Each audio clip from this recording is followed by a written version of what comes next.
Thank you very much, Miss Moore.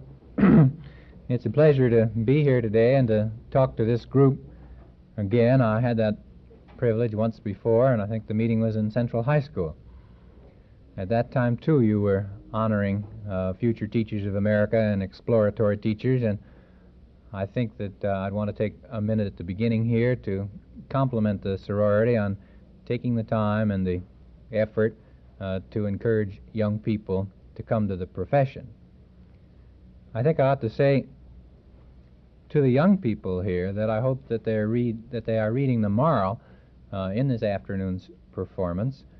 When you stop to think of all the things these ladies might be doing, and yet they've taken the time to put on a reception for you, I think it says that these people like their work, which is teaching, so very much that they're quite excited about the possibility of encouraging other people to join them in their profession.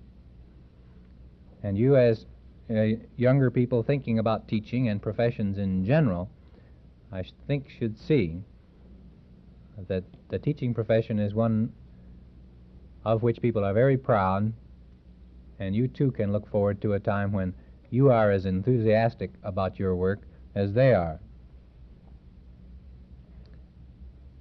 I'm a little bit at a handicap in talking to this group this afternoon. It's been called to my attention that you had a good program last year about this time. And at least two of the people in the audience had something to do with the program last year. But I have to put up with this every day, and I must say I enjoy it, so I won't worry about it too much. My assignment was to think about new trends in education, and this reminded me of the story of the fellow who asked his friend, "How's your wife?" And the friend thought for a minute, and then he said, "Compared to what?" And this is my problem in thinking about this talk this afternoon. What am I going to use for a definition of new? Or as a matter of fact, for a definition of a trend? But I'll muddle through somehow. The question, what's new, it seems to me, is not only a popular salutation. I think I can make a case for the idea that what's new is our way of life. It seems important to know what's new and to have what's new. And therefore, producers of all kinds of things are impelled to offer us new, newer, and newest things, or at least newer versions of things. Now, I'm sure this idea can easily be appreciated by the feminine part of this audience if I use as an illustration the length of a skirt. Each year the distance between the hemline and the floor is just a little bit different. And after the uptrend has reached its limit, fashion reintroduces a downtrend. Tail fins on automobiles might be an illustration to suit the masculine members of this group. Now, if this idea about the desire for novelty is a valid one, I think we should expect to find fads and fashions and trends in education just as we do in other walks of life.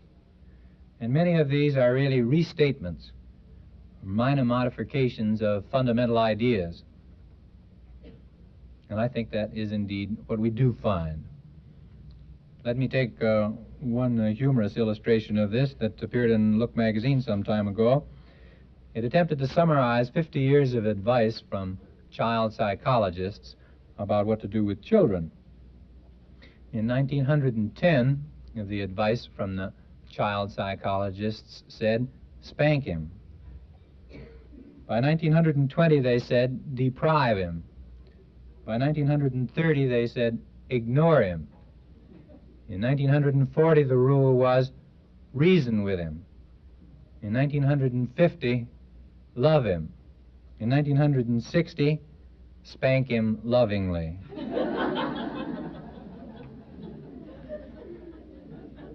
Now, I wouldn't want you to think that there aren't any new ideas, for there are some, but it is a real task to try to sort out the fashion changes from the basic changes. And this is the assignment I propose to undertake. It seems to me that the application of technology to our schools is a basic change, a basic trend. And there are many interesting manifestations of this. As we watch Shepard and Grissom and Glenn rocket off into space, and we see other examples of science and technology like push-button windows in our automobiles and wash and wear clothes, we naturally, those of us in education, wonder if we still have to teach by hand. People in education say to themselves, surely there must be some labor-saving devices that could be invented to spare us the drudgery of the education process and free us for more creative teaching and learning. And then there's that average junior, senior high school youngster who, in his stereotyped form, ingeniously resists our best attempts to make him learn. And as we think of him, we dream about some gadget that would help us outwit him and get him to learn. Whatever the motivation may have been, we have applied technology to the learning environment, and sometimes with results as breathtaking as skirts 20 inches off the floor. Think about our school buildings, for example, which have changed in their exterior design from egg crate rectangular cubes, one right along after the other, to long ranch-type glass and concrete brick construction in patterns that sometimes appear to be in the letter Y or E. Some are in circles, some are in arcs of circles. Rooms are no longer rectangular. They may be triangular. They may be T-shaped. They may have folding doors, roll-away bleachers, outside exits. There are more and more schools that have rugs on the floor because they deaden the sound and are easy to clean. And think about the electronic equipment that's available to the teacher today. Tape recorders, record players, stereo, of course, opaque and overhead projectors, radios, movies, slide, film strips, language laboratories, study booths, teaching and learning machines, reading accelerators. Of course, there are some problems with mechanical devices. You've probably heard about the mechanical device that was translating from English to Russian and then back into English again. The English sentence that was put into Russian was, "The spirit is willing, but the flesh is weak." And by the time it had been translated into Russian and back into English again, it said, "The liquor is good, but the food is lousy." So you can't count on the machines. But seriously, let's think about how that technology is used to organize the school program. In some of our universities today, schedules for students are made by large electronic data processing machines. There are some high schools in this state that currently are recording their grades with the use of IBM machines. And taking this approach, the school day is sometimes redivided instead of into standard 50-minute periods, into some periods that are 70 minutes long, some that are 30, some that are 20. Or think a little bit about the organization of school personnel. There used to be students, teachers, a principal, and a janitor. Lots of schools now have a staff for special services. A nurse, a guidance director, a psychologist, a psychometrist, team teaching, lay readers, teacher aides, and here in Muncie, of course, a whole list of resource persons in the community who can be brought into the schoolroom from time to time. Now, if you don't happen to have a television set in your classroom, I might pause just long enough to remember with you that in the 50 states of the United States, there are 50 different systems of education, varying tremendously in the ability that the state has to pay for education and in the effort that the state chooses to make in support of its educational system. And within a state, the range of dollars spent on schools and equipment is equally dramatic. In very few school buildings have we utilized all the technological possibilities, but most of us wish that we had more of what's new in this line. And there isn't any question in my mind that some of these devices actually do save time, and some of them are not very expensive, and they're all in this labor-saving category. One illustration, I think, will make the point. In our English classrooms here at the college, we have a shiny white board and an opaque projector in many of the classrooms. The instructor can take a student's theme and put it in the opaque projector and throw it up, the image up on the white board. And then with a greased pencil, the instructor can correct the student's paper before the whole class and thereby identify and correct common errors in a manner which saves time and is an effective instructional process. Let me take a second trend. It seems to me that a re-examination of what's valuable is another trend. It's particularly interesting to observe this trend right now because I think we can see it reversing. When Russia's Sputnik excited the imagination of the American people, the very highest priority was placed on mathematics and science. Our subjects were classified as hard or easy, good or bad, valuable or less valuable, as they were like math and science or different from them. Millions of dollars were spent and are still being spent to upgrade science and mathematics teaching and teachers. Guidance came in on this, favored as an activity which would help identify able students, persuade them to choose the hard subjects, and stay with them. Gifted and able students were singled out for special attention and are still. A current illustration in your NEA journal, subtitled Saturday Scholars, describes one teacher and his students who are willing to give up their Saturdays in order to explore that subject in which they're most interested outside of the school day. Another illustration would be the summer workshops which are offered for gifted high school students as one way of enriching the high school experience and as one way of recruiting superior students for the institutions of higher learning. Now I think that we're beginning to see a re-examination of this value pattern. The sciences and the humanities and the social sciences, neglected during the Sputnik period, have been complaining that they were overlooked, that they were really valuable too. We now have a national Project English underway that's scheduled to revise the English teacher and English teaching, as has been done in mathematics and science. There's increasing competition for the rank of most valuable subject. Newest of all, I think, is the concern for the dropout student, who has been recently categorized by our national popular magazines as our most shamefully wasted national resource.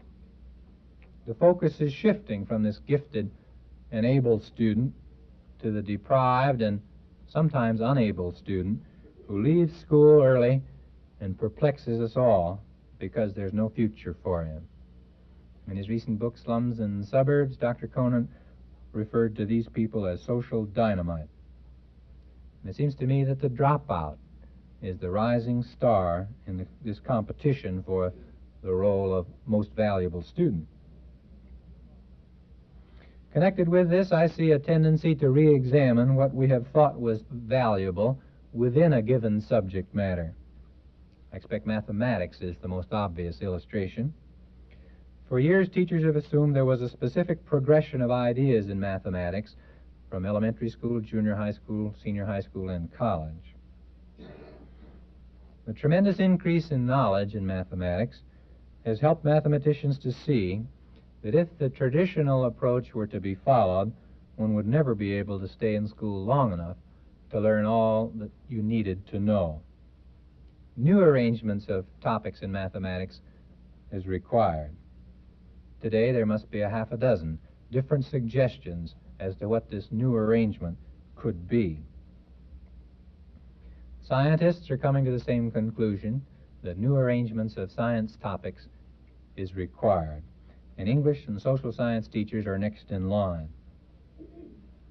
There's quite a lot of evidence coming to us now that children can learn any subject, no matter how difficult we've customarily thought it to be, at any grade level,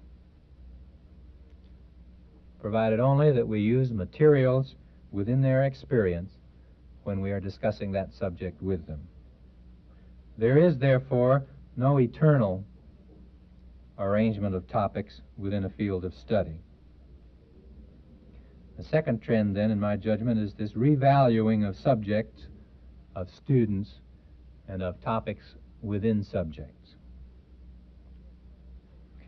There may be a trend, a third trend, in the direction of viewing school systems as a whole.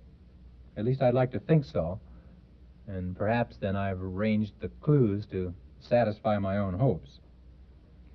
But I seem to note a tendency for more people to speak of 16 years of education as a whole, and teaching as one profession, instead of talking as though there were a profession of elementary teachers, a profession of secondary teachers, and a profession of college teachers. Now, the influence of higher education on the secondary school is an old story, and the basic theme of it is one of undue domination over the high school curriculum by the college. Some of that still obtains. As those of us in colleges and universities tremble at the prospect of ever-mounting enrollments, we speak of students in the upper half of the class. Shortly after one such public announcement, one of our professors was at a PTA meeting in which the parents were truly disturbed. They were disturbed about who was in the upper half of the third grade. And they reasoned like this: if my son is not in the upper half of the third grade, what chance has he got to be in the upper half of the 12th grade? Let's get ready now. I think this is ample evidence of this older idea about the relationship between the levels of education.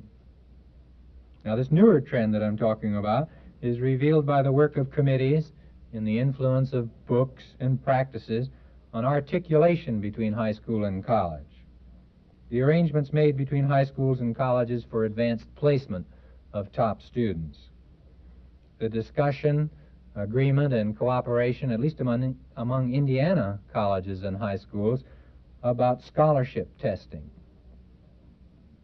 College professors are becoming more concerned about how their subjects are taught in junior and senior high school, and they're no longer content to merely complain. These professors have sought out high school teachers and have asked them to work with them in preparing materials and in considering methods and procedures that will improve instruction. More than one school system has been known to make some vertical studies of curriculum in which kindergarten and 12th grade teachers were meeting together to consider how the program might best be arranged. And although we're still far from perfection, I think I see a gathering momentum, a developing trend in this direction. Did you see that story in the NEA Journal, or perhaps it was the Indiana Teacher, about the youngster who came home and asked her father for 50 cents? And the father said, "Sure, but what's this 50 cents for?" And the little girl said, "Well, one of our teachers is resigning, and we're supposed to gather a little momentum for her."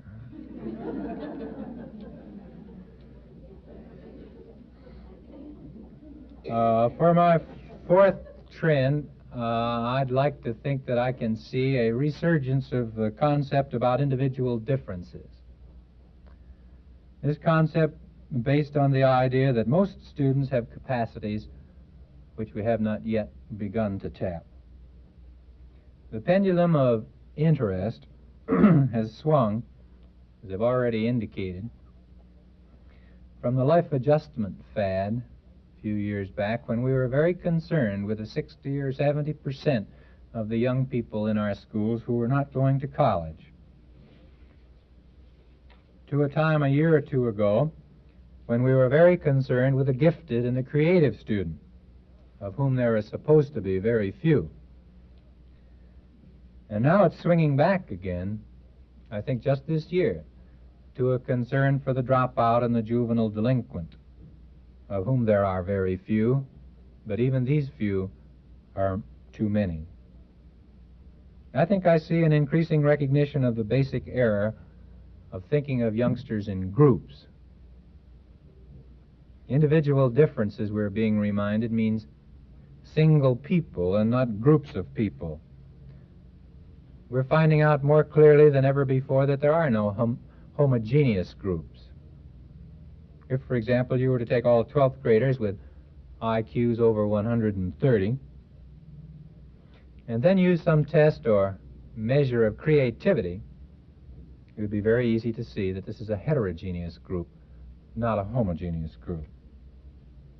The arrangements that we're beginning to make for independent study, it seems to me, reflect a recognition of individual differences and the possibilities that exist for providing for them. Self-study booths, learning machines would be in the same category. As we work this vein of individual differences, we begin to mine pure gold, for we can see intrinsic motivation in the learning process as we come closer to the individual student, his needs, and his interests. Frontier thinkers in education have always told us that the active student, not the passive student, was the real learner. And too often, the teacher has been the only active person in the classroom. And now we begin to see again that individuals are infinitely capable if we can see them as individuals. And seeing them as individuals, we can find out how they become active and how they learn. To give an illustration, Jerome Bruner talks about intuitive learning in this little book that he helped write called The Process of Education. In a situation involving intuitive learning, he would present a problem, and then he'd say to the student, now let's guess. What would the answer be? And then, having guessed, the student's task is to test his guess by collecting evidence and arranging appropriate data which will either support or cause him to revise his guess. Now, this learning process becomes the student's. He makes the guess, the correction of the hypothesis are part of his answer, not the teacher's. The student is active, not passive in such a situation.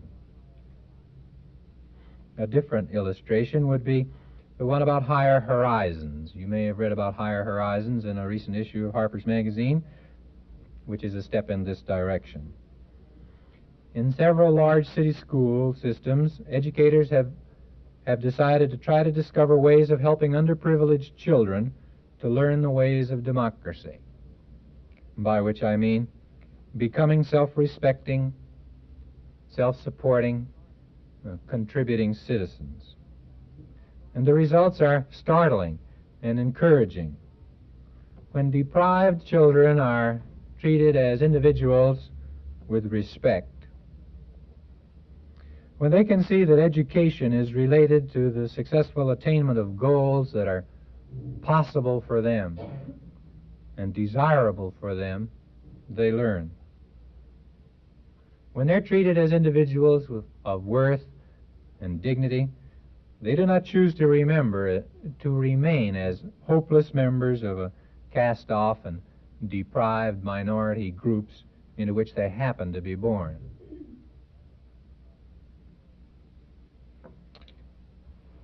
As I've been thinking about exploring new trends in education, I've tried to group my remarks around just 4 trends: the application of technology to education, a reassessment of the values that we place on what we teach, a growing unity within the total educational process, and the rediscovery of individual differences and intrinsic motivation. A lot of other people would organize their thoughts in different patterns, I'm sure. I have not been able to refer to all the possibilities by any means. One could spend quite a little time talking about grouping and what the new trends are in grouping. My basic view is an optimistic one. I see real progress as I view the educational scene. The danger that's manifest is that in pursuing change, we may be following the will-o'-the-wisp and not the Holy Grail. The opposite danger is that it's our natural tendency to continue in tried and true procedures, and this is so strong that advocates of new ideas have to campaign mightily and sometimes oversell in order to get their notions across. Unbalanced, it seems that we're strong enough to permit the enthusiastic to present their most extravagant claims and to pit these against the weight of tested and tried practice and see what's helpful and what's permanent emerge over a period of time. And so the length of skirts is longer or shorter from one year to the next, but they're always long enough to cover the subject. And they don't get so long that they're not interesting. I hope what I've said fits those measurements too.